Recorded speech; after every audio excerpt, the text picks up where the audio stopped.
देखील घोटाळा बाहेर पडलेला आहे. शिक्षण मंत्र्यांनी राजीनामा दिला पाहिजे अशा प्रकारची मागणी आपली आहे. आज आंदोलन केलेलं आहे, काय सांगा? विद्यार्थी रात्रभर जागून अभ्यास करतात, वर्षानुवर्ष अभ्यास करत असतात. हे विद्यार्थी म्हणजे विद्यार्थ्यांना काय समजून ठेवलंय या भारत सरकारने? पेपर मध्ये नापास झाल्यानंतर विद्यार्थ्यांना रिचेकिंगला पेपर टाकला तर त्यात तो पास झालेला असतो. म्हणजे नक्की हे शिक्षक काय करून काय पिऊन पेपर चेक करत असतात? हे विद्यार्थ्यांना खेळणं समजलंय. हा विद्यार्थ्यांचा अपमान आहे.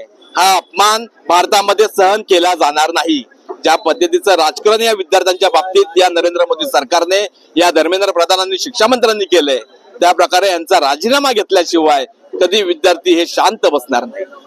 सर, एकीकडे पुण्यात देखील काँग्रेस जनता पार्टीचं आंदोलन याच बाबतीत सुरू आहे. राष्ट्रवादी शरदचंद्र पवार युवक काँग्रेसचं देखील आंदोलन सुरू आहे. काय वाटतं सरकारला आता तरी जागे? कॉक्रोचेस आता काहीतरी करून दाखवतील.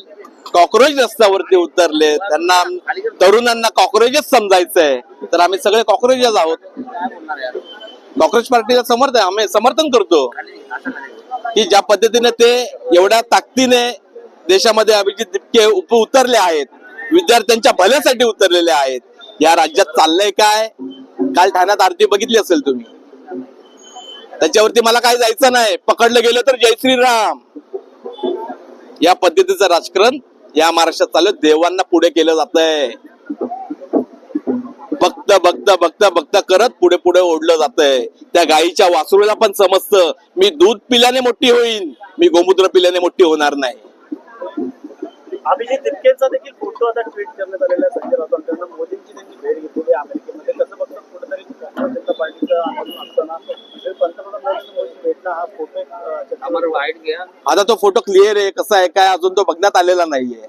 फोटो कसं बनवलाय, काय बनवलाय, पण ठीक आहे. ज्या पद्धतीचा फोटो आहे ते आधी भेटले असतील. जसं त्यांच्यावरती आरोप होतात की हा पक्षाचा कार्यकर्ता आहे म्हणून, पण काहीतरी त्याने पाऊल उचललंय ना.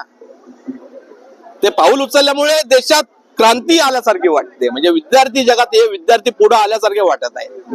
विद्यार्थी नुकसान करणार नाहीत, नेपाळ सारखं होणार नाही आपल्या महाराष्ट्रात, आपल्या भारतामध्ये, पण त्यांना काहीतरी जाग येईल असं हे विद्यार्थी करून दाखवतील.